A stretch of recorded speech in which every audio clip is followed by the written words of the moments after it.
These sanctuary jurisdictions are part of the reason we have this problem, because they have endorsed and agitated for these types of open border policies. They have bragged that they are sanctuary jurisdictions. I think the border should be closed. I don't think we should have any of this.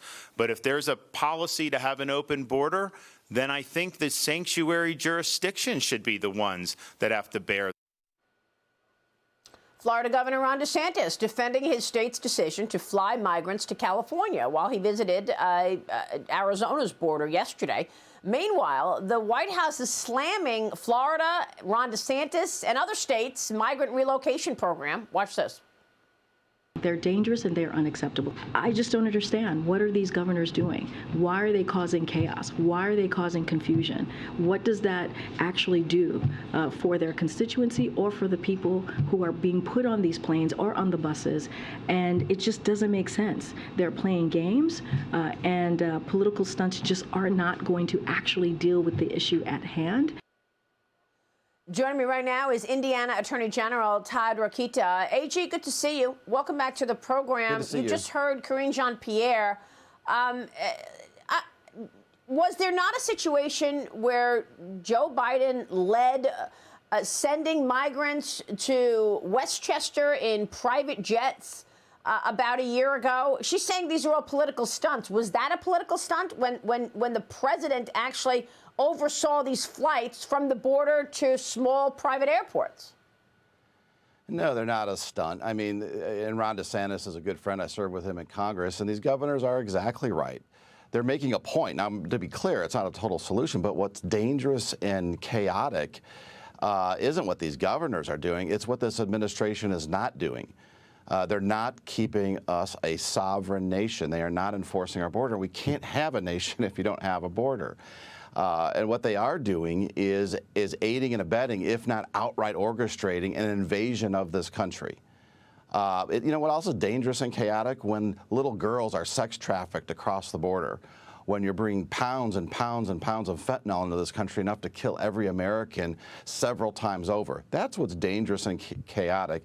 You know, this administration is just a bunch of clowns and liars, frankly. The governors are doing the right thing. They're making a point.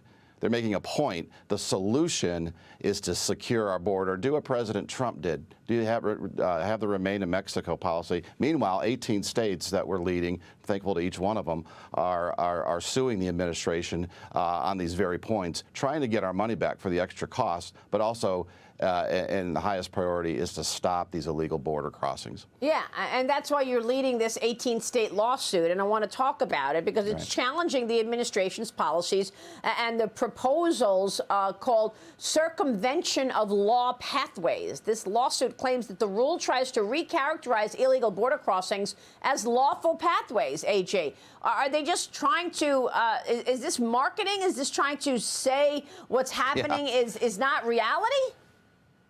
It's government marketing at its worst. You know, we're in this era now where they name bills. The other side names bills that do the opposite of what they're named. And that's what's going on here. It's a mass amnesty program. They are eviscerating our asylum laws. Asylum meaning that you can apply here to this country if you're under severe political pressure or catastrophic economic damage because of the country you're in. Not just because your country is worse off than America. That doesn't mean you get to come here.